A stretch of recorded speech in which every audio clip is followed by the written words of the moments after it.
salam sejahtera untuk kita semua. Pertama sekali izinkan saya memperkenalkan diri terlebih dahulu. Nama saya Deslastia Esther Borosyagian dan saya dari MAIS 5C. Dan kali ini saya akan mempresentasikan apa sih itu MAIS. Jadi harapan saya setelah saya mempresentasi kalian sudah tahu apa sih itu MAIS. Oke, kita lanjut ya, masuk ke slide-nya. Apa sih itu MAIS? Oke, MAIS itu anak tikus ya? Enggak ya, walaupun kalian buka dari kamus bahasa Inggris, MAIS itu artinya anak tikus, tapi di sini artinya bukan anak tikus. Jadi di sini MAIS itu terdiri dari 4 kata. Yang pertama itu meeting, I-nya incentive, convention, dan exhibition. Oke.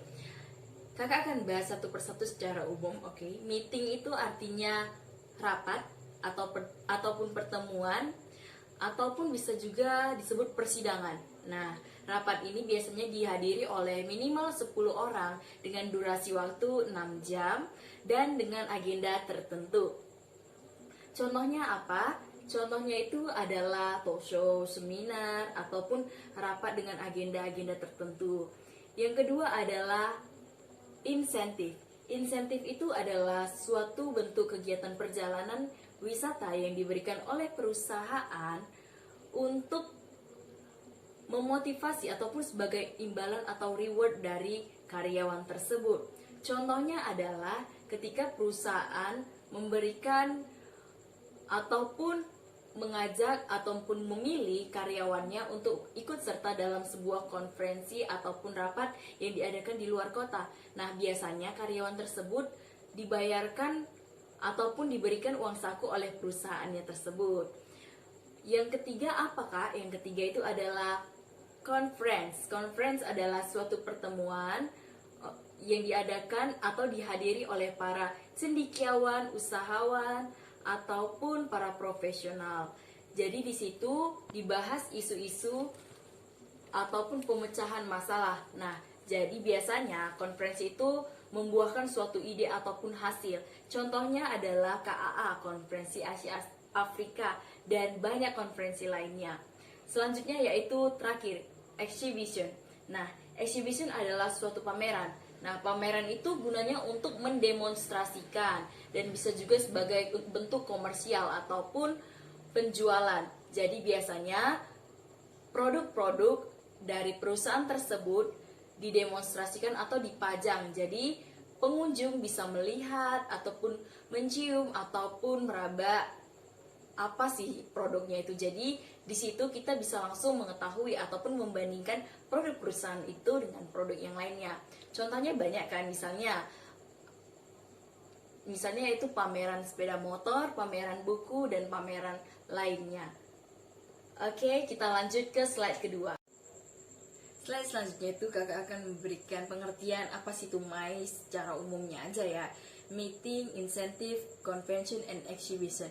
Jadi MAIS itu adalah usaha jasa konvensi, perjalanan insentif, dan pameran yang merupakan usaha dengan kegiatan memberi jasa pelayanan bagi suatu pertemuan sekelompok orang.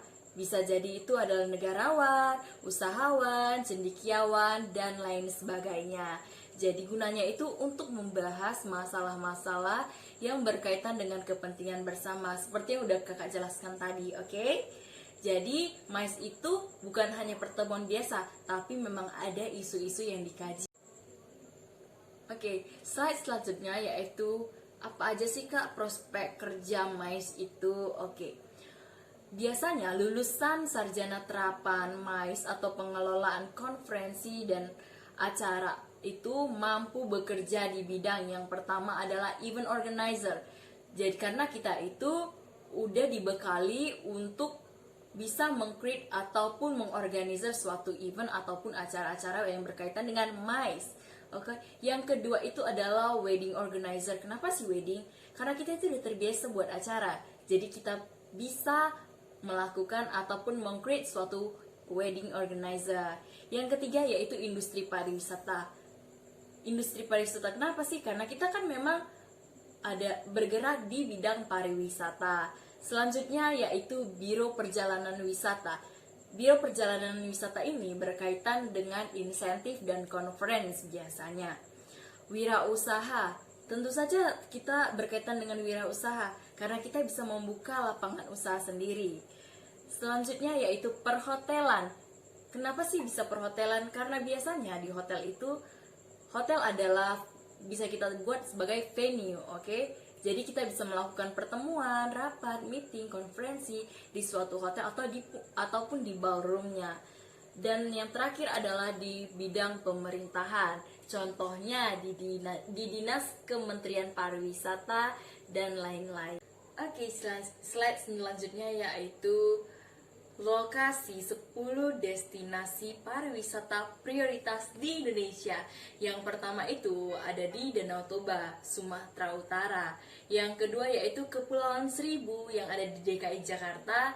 Selanjutnya yaitu Tanjung Kelayang di Bangka Belitung, Tanjung Lesung di Banten, Borobudur di Jawa Tengah, Mandalika di Nusa Tenggara Barat, Bromo, Tengger, Semeru di Jawa Timur, Wakatobi di Sulawesi Tenggara, Komodo di NTT atau Nusa Tenggara Timur, dan terakhir yaitu Pulau Morotai yang ada di Maluku Utara.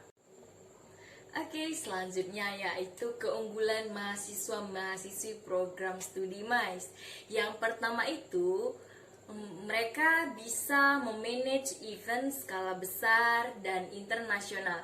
Kenapa? Karena kita tidak hanya mendatangkan speaker atau keynote speaker dari Indonesia saja, melainkan kita juga bisa membuat acara dengan pembicara atau keynote speaker dari luar negeri. Jadi untuk itu semoga kita bisa belajar bahasa Inggris sama-sama ya, biar kita nggak menemukan kesalahan ataupun masalah di kedepannya. Yang kedua itu adalah bekerja sama dengan pihak-pihak yang terkenal. Contohnya yaitu sponsor, donatur, ataupun perusahaan-perusahaan yang akan menjadi klien ataupun mitra kerja kita. Yang ketiga yaitu memiliki banyak pengalaman dan relasi. Nah, dari mana sih kita bisa dapat itu semua? Yaitu dengan kita selalu mengikuti dan aktif dalam mempromosikan event kita, ataupun kita bisa dengan registrasi para tamu undangan ataupun pengunjung. Jadi di sini poinnya adalah kita mempromosikan kepada orang-orang yang berkaitan dengan event kita. Selanjutnya yaitu lulusannya dapat membuka dan membangun usaha sendiri. Karena kita udah bisa meng-create event sendiri, jadi kita udah bisa membuat perusahaan sendiri atau usaha sendiri. Contohnya itu event organizer, bisa juga kita buat wedding organizer, ataupun yang lain-lain. Dan yang terakhir adalah membangun komunikasi yang baik dengan pihak-pihak penting. Kita di MICE ini bukan hanya membuat event, tapi kita juga bisa untuk belajar komunikasi, bisa jadi PR ataupun public relation. Kita juga belajar komunikasi, baik komunikasi bisnis ataupun komunikasi terkait dengan bidang kita sendiri. Oke, ini saja presentasi dari saya. Terima kasih telah mendengarkan presentasi saya kali ini. Saya berharap adik-adik semua mengetahui apa sih itu MICE. Jadi sekarang adik-adik semua udah tahu apa sih MICE itu, prospek kerjanya apa, keunggulannya apa. Oke, baiklah, demikian presentasi saya. Saya Doslasya Esther Borcegian mengucapkan terima kasih banyak.